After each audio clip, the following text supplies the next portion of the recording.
봉화산 평화통일구국기도원 김광덕 목사가 인도하는 가정예배 시간입니다. 다 함께 묵도하시겠습니다. 언제나 우리 곁에 계시는 사랑하는 우리 아버지, 우리 아버지의 이름이 귀여김을 받으며 사랑받기 원합니다. 우리 아버지의 통치가 우리 안에 온전케 되기 원합니다. 아버지의 뜻이 하늘에서 이루어지는 것 같이 여기 이 땅에서도 이루어지기 원합니다. 오늘 우리에게 필요한 것을 오늘 우리에게 주옵소서. 어떤 모양으로든 우리에게 잘못하는 모든 이들을 우리가 용서하는 것 같이 아버지께 대한 우리의 죄와 잘못을 용서해 주옵소서. 우리가 유혹을 당하지 않게 해주시고 모든 나쁜 일에서 건져 주옵소서. 우리 아버지가 주관자이시며 모든 권세가 우리 아버지께 있으며 모든 영광도 영원히 우리 아버지의 것이기 때문입니다. 그것이 바로 우리가 원하는 바입니다. 주여, 우리의 중심을 다 바쳐 신령과 진정으로 예배하게 하시고 예배에 동참하시는 모든 분들이 하나님의 말씀을 통해서 은혜 받게 하여 주시고 새롭게 그리스도의 장성한 분량까지 믿음이 자라는 축복된 예배 시간이 되어지게 하여 주옵소서. 아멘. 우리 찬송가 72장 코로나19 이후에 우리 기도원의 주제 찬송가입니다. 72장 만왕의 왕 앞에 나오라. 만왕의 왕 앞에 나오라. 기쁨과 감사의 마음으로 하나님 행하신 일들을 즐거운 노래로 감사하여라. 만왕의 왕 앞에 나오라. 기쁨과 감사의 마음으로 온 세상 만물을 지으신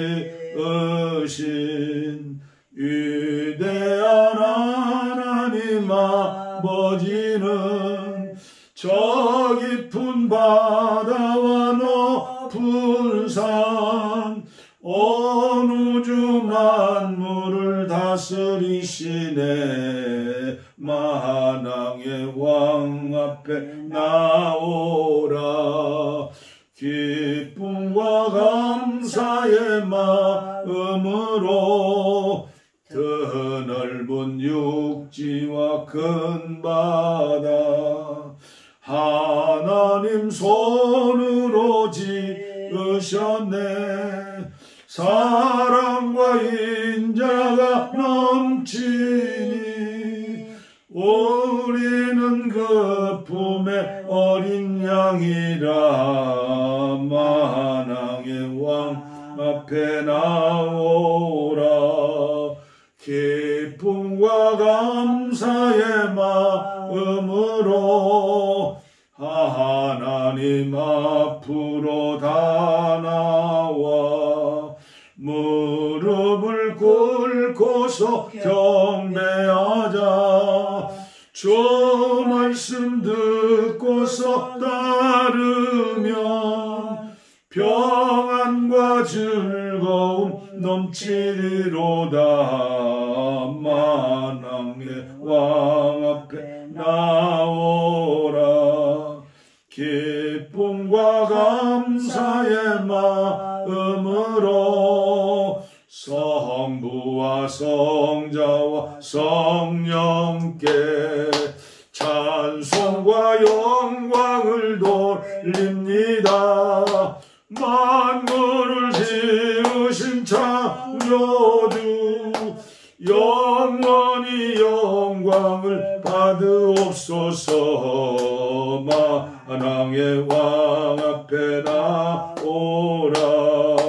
기쁨과 감사의 마음으로 마음으로 그 다음 장 내 눈을 들어 두루 살피니 사랑이라 날 돕는 구원 어디서 오나 그 어디서 하늘과 땅을 지은 여호와 날 도와주심 확실하도다. 여호와 나의 영혼 여호와 나의 영혼 지키사 돌보시며 내 모든 죄를 사해 주시고 늘 지키네. 이제로부터 영원 무궁히 주 나의 주님 지켜주시리.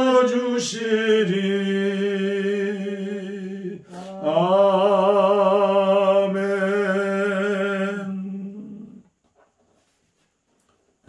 계속 찬양을 부르고 싶네요.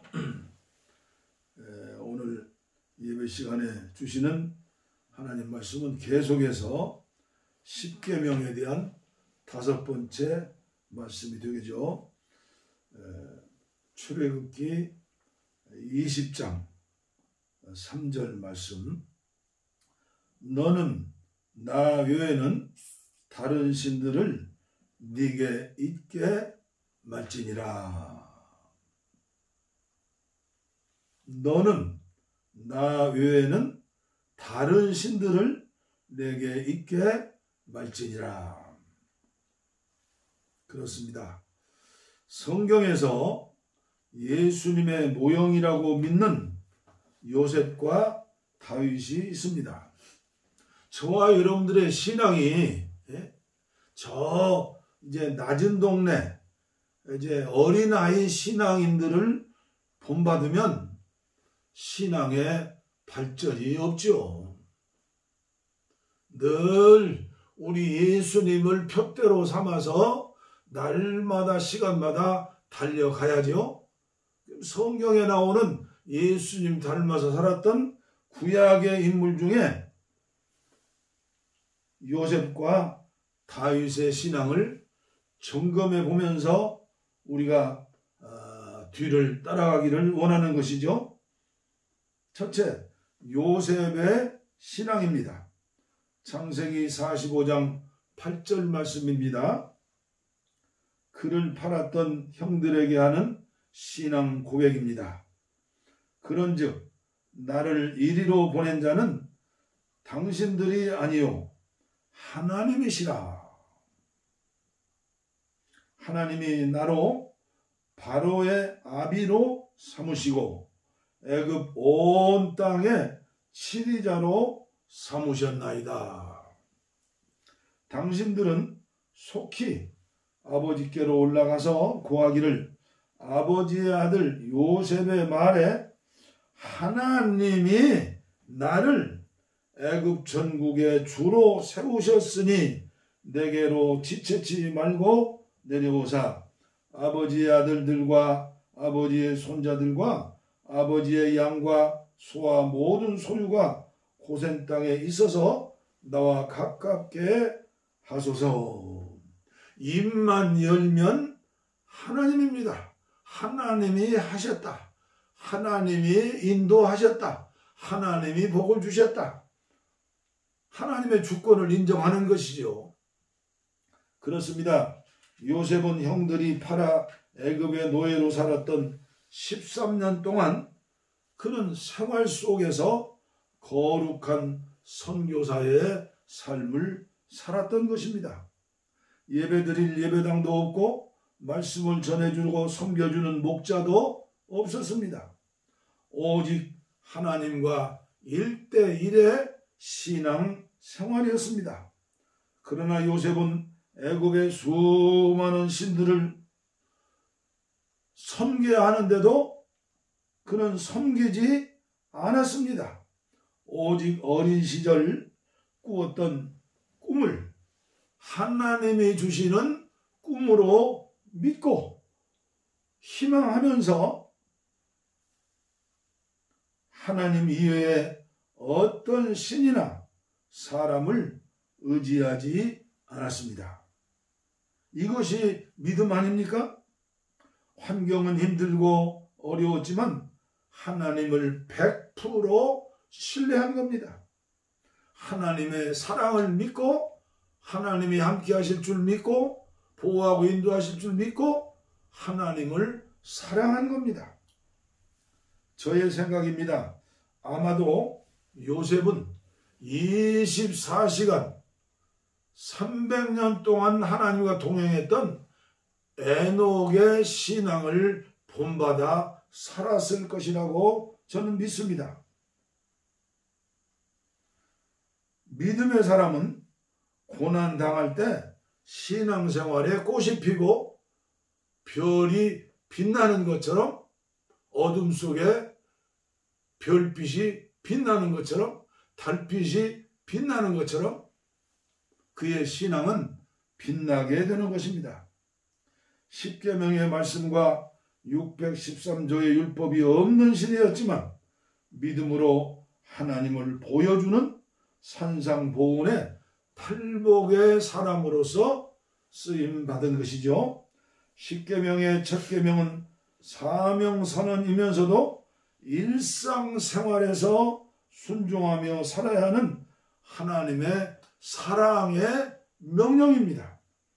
나의 힘이 아니라 하나님 주시는 성령의 힘으로 믿음으로 사는 것입니다. 살아지는 것입니다. 그 다음 예수님의 모형인 다윗의 신앙 고백을 생각해 보도록 하겠습니다. 시편 33편 12절 말씀입니다.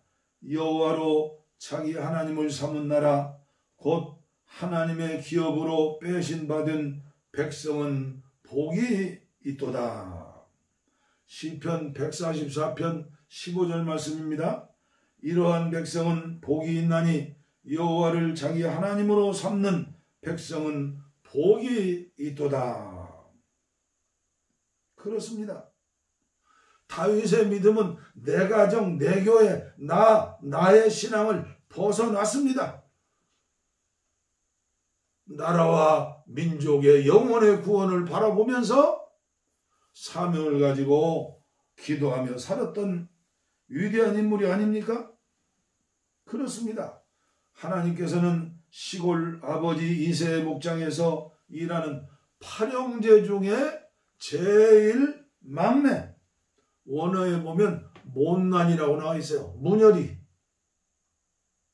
그래서 사무엘이 이제 왕으로 기름 부으려고 할 때 아버지 이새는 다른 형제들은 면접을 시켰지만 막내 동이는 면접을 시키지 않지 않았습니까? 그래서 사무엘이 이제 아들이 이제 없느냐? 그때 겨우 고백하면서 막내둥이 다윗을 데려오지 않았습니까?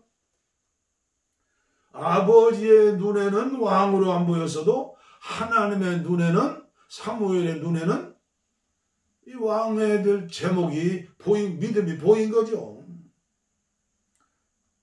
그는 맡겨진 양무리를 치면서도 불평하지 아니하고 원망하지 아니하고 꾀병 부리지 아니하고 여호와는 나의 목자시니 내게 부족함이 없으리로다. 신앙 고백을 하면서 하나님의 마음으로, 목자의 마음으로 양무리를 섬겼던 것입니다. 하나님은 불꽃 같은 눈으로 다윗을 관찰하셨습니다. 이새의 아들 다윗을 만나니 내 마음에 합한 자라. 내 뜻을 다 이루리라. 하나님은 메시아 왕국의 기초를 놓는 이스라엘의 임금으로 그를 사용하신 것입니다. 지금도 하나님은 저와 여러분들의 중심을 보시는 것입니다. 하나님의 마음에 합한 자, 그러므로 저와 여러분들은 하나님의 마음에 합한 자, 나의 삶의 목표는 하나님을 기쁘게 하는 것이다 는 목표를 들고 큰 믿음 가지고 기도해야죠. 그러면 기회를 주시죠. 그의 일상생활 직장에서 다윗은 거룩한 제사장, 거룩한 선교사로 살게 하시고 훈련하시고 쓰임받았던 것입니다. 1960년대 영국교회와 오늘의 한국교회를 비교해 보았습니다. 강해설교회 1인자이며 영성의 대가인 마틴 로이드 존슨의 진정한 기독교회에서 그 당시 영국교회를 고발하는 말씀입니다. 그 당시 영국교회는 어떤 교회였습니까? 첫 번째, 기독교가 전적으로 지적인 영역에서 작용한다고 확신한다는 것입니다. 이들은 삶과 삶의 문제에 관심이 있는 진지하고 유능한 사람들입니다. 이들은 기독교의 전통적인 가르침이 있음을 알고 있으며 그 가르침을 숙고하는 것이 자신들의 의무라고 믿고 있는 사람들입니다. 그러나 이 모든 것이 지성에서만 이루어집니다. 머리에서만 이루어집니다. 이들은 취미가 될 수도 있지만 그 이상은 아닙니다. 게다가 많은 사람들이 신학적 연구에 자신의 삶을 바치기도 합니다. 신학대학에서 후학을 가르치는 박사나 교수들 중 개인적인 영성의 체험도 없고 삶도 없이 평생을 신학으로 사명을 가지고 후학들을 가르치며 연구하는 사람들입니다. 그 결과 일반 사람들은 기독교를 일종의 지적인 취미 정도로 생각합니다. 사람들이 마술이나 드라마나 그 밖의 것들을 선택하듯이 이 이상한 사람들은 기독교라는 지적인 문제를 선택할 뿐입니다. 로이드 존슨은 이 사람들을 이 이상한 사람들이라고 지명하였습니다. 오늘 한국교회는 어떻습니까? 박사. 예? 박사 난리가 나지 않았습니까? 박사. 저도 무시간 목사 되지 않으려고 목회학 박사를 하나 땄지요. 나는 땄다고 합니다. 영어도 모르는 사람이 미국에 가서 뭐 한 달 논문 심사하고 박사 받고 왔는데 어디 가서 박사라고 하겠습니까? 한국교회 문제가 어디 있다고 생각하십니까? 교파가 400개면 신학교가 400개입니다. 전부 교수들이 박사. 그러나 성령으로 충만해서 성령의 인도를 받는 하나님의 음성을 듣는 그런 박사면 10배, 100배 좋은 것이죠. 우리는 한국교회를 위해서 기도해야 합니다. 두 번째, 그와 반대로 어떤 사람에게는 기독교가 순전히 감정의 문제라고 생각합니다. 이들은 정말 멋진 평안이나 사랑이나 행복을 체험했습니다. 자기들에게는 다른 어떤 것도 필요 없다고 합니다. 물론 지적인 사람들은 이런 사람들을 경멸하지요. 저는 며칠 전 유튜브를 통해서 100일 금식한 여성이 햇소리하는 걸 봤습니다. 뭐 이름을 모세라고 하던가요. 열매를 보면 나무를 하는데 100일 금식 기도를 했다. 물론 모세는 40일 금식 기도 물도 마시지 않고 2번이나 했지만 그분의 말하는 걸 보니까 이건 들어줄 수가 없어요. 상대하는 사람도 들어줄 수가 없는 사람이고 이번에 국회의원 비례대표 받았다가 떨어졌다고 그죠?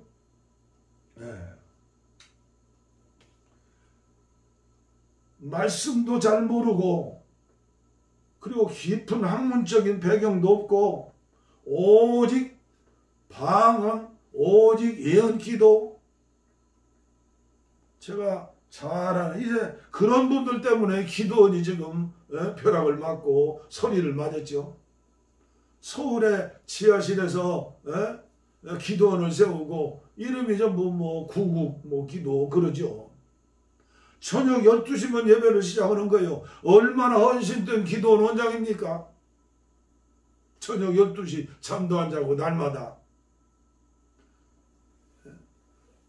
그냥 열광적이죠. 찬양하고 기도하고 성령 충만 하나님 독점했죠. 그런데 결론은 뭡니까? 헌금입니다. 헌금. 물질입니다. 물질. 저는 그런 것에 대해서 너무나 많이 알고 있습니다. 이걸 우리는 신비주의라고 합니다. 사이비 신비주의. 신비는 기독교가 추구해야지만 신비주의자, 광신자, 제정신 없는 반절 미친 사람들이죠. 이제 그런 사람들 좋아하는 사람들이 또 있어요. 다 쭉정이는 아닐지언정 그런 분들이 한국의 교회에 너무나 많다는 사실이죠. 세 번째, 그 다음은 의지를 전적으로 강조하는 그룹이 있습니다. 이런 사람들은 영적인 은사를 체험하지 못하고 그들은 감정적인 사람들을 매도합니다. 결정적인 요소는 그들이 살아가는 방식입니다. 감정적으로 뜨거운 신앙생활을 판단하고 증오합니다. 그리고 이렇게 질문합니다. 여러분은 인류의 유익을 위해 살고 있습니까? 여러분은 희생할 준비가 되어 있습니까? 여러분은 놀랍고 영웅적인 희생을 위해 성공에 대한 욕망을 버릴 준비가 되어 있습니까? 바로 이것이 사람들을 그리스도인 되게 하는 것이라고 말합니다. 그들은 영혼 구원에 대해서 관심이 별로 없습니다.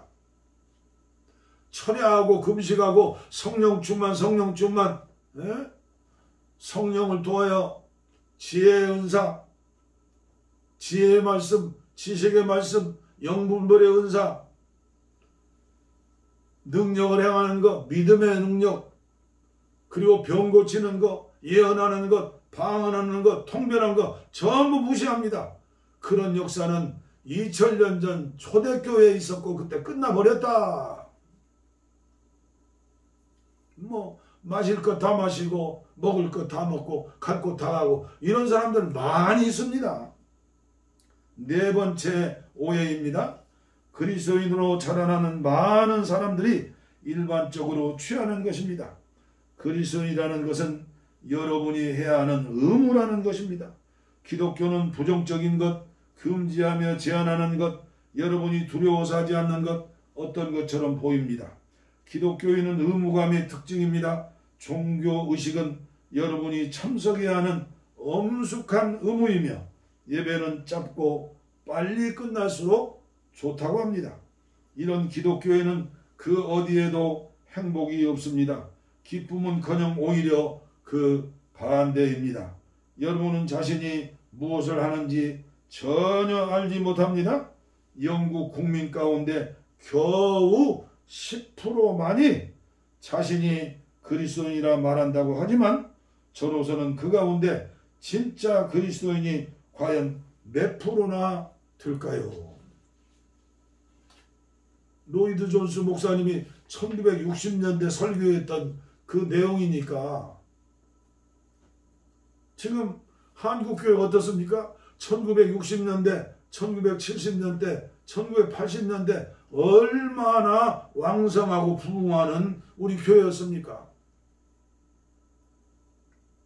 지금은 이것도 아니고 저것도 아니고 저것도 아니고 이것도 아니고 요한계시록 2장 3장에 보면 소아시아 7교회인데 에베소 교회처럼 첫사랑을 잃어버리고 마지막 7번째 라오디아 교회처럼 차지도 않고 덥지도 않고 예수님을 문 밖에 내버리고 문 밖에 쫓아내버리고 문 안에서 자기들 것만이 지금 비대면 코로나19를 앞두고 집회를 한다고 하고 별 프로젝트가 많아요. 프로그램이 많아요. 근데 제가 볼 때는 사도행전 1장에 그런 기도, 그런 울부짖음, 그런 회개 통고, 그게 어디 있습니까 지금? 로이드 존스가 얘기하는 참 신앙의 길을 설명함으로 오늘 저의 말씀을 마치려고 합니다. 신앙이란 무엇이냐?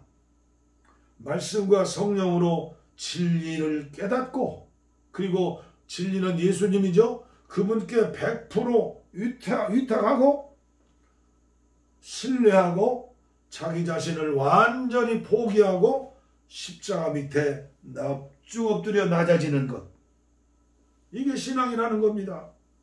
그리고 구원이란 무엇이냐? 구원은 세 가지가 있다. 과거의 구원, 나는 구원 받았다. 현재의 구원, 나는 구원 받고 있다. 미래의 구원, 앞으로 천국 문고리 잡고 예수님 빛난 얼굴 뵐 것이다. 그런 믿음을 가지고 오늘 진리를 깨달은 대로 신뢰하고 포기하고 주님의 가신 팔자줄을 따라 팔복의 사람으로 예수님을 따라가는 것 아닙니까?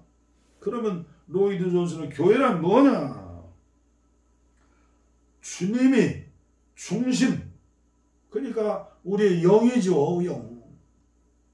우리의 깊은 마음에 계신 살아있는 영혼들, 영과 전혀 무관한 교인들이 얼마나 많습니까? 나의 영과 혼과 몸이 있는데 우리 하나님 삼위일체 하나님은 우리의 영 안에 계신다. 우리의 영은 하나님이 계시는 보좌다. 성전이다. 이걸 알고 그 주님과 늘 기도하며 그 주님의 음성을 들으려고 늘 묵상하며 찬송하고 예배드리고 주님 가신 그 길을 가려고, 그게 한 사람 한 사람이, 그게 교회라는 겁니다.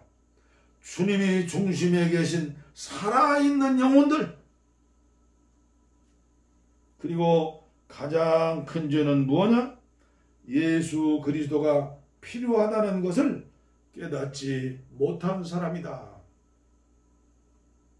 교회 안에도, 교회 밖에는 말할 필요도 없죠. 교회 안에도 예수 그리스도가 필요하다는 것을 깨닫지 못한 사람들이 없습니까? 있습니까?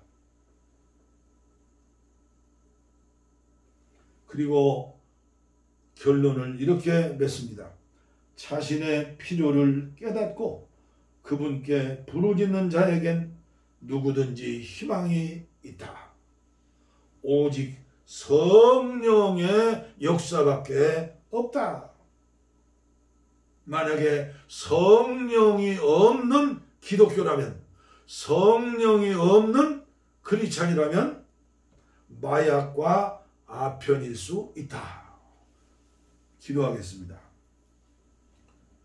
하나님 아버지, 코로나19를 맞이해서 우리들의 모습을 진단하고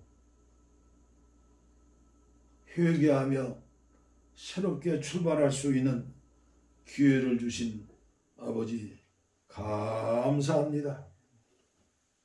만삭되지 못한 종 기도원을 세우고 평화통일과 북녘 땅의 2,500만 동족들을 위해서, 한국교회를 위해서, 사랑하는 나의 조국 대한민국을 위해서 기도할 수 있게 하시고, 또 이렇게 유튜브로 가정예배를 촬영하여 함께 은혜를 나누게 하심을 감사합니다.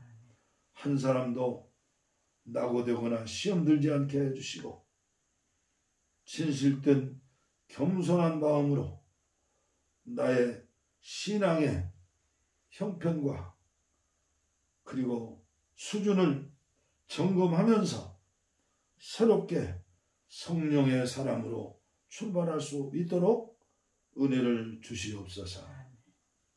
병든 자, 약한 자, 인간의 힘으로 해결할 수 없는 문제를 가지고 예배에 동참하신 분들, 가슴에 손을 얹었습니다.